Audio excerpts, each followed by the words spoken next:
Welcome to Kenton's videos. Enjoy the video. You begin by focusing on the most informative numbers: impressions, clicks, and engagement rate.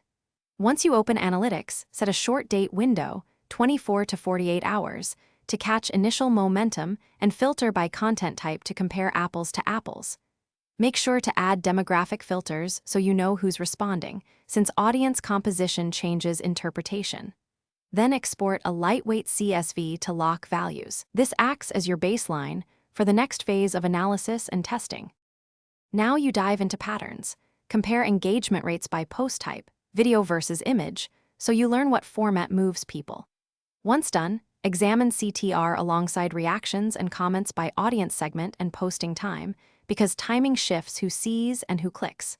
Use a 7 to 30-day rolling average to remove day-to-day spikes and calculate relative lifts, percent change versus baseline, to identify meaningful improvements. Then plan 2 to 3 controlled variations for your next posts to test. Finish by turning insights into actions. Run a /B tests on headline, visual, or call to action and measure lift as percent change versus your baseline. Make sure to iterate on cadence and targeting. If reach drops, reduce frequency, swap hashtags, or refine your audience.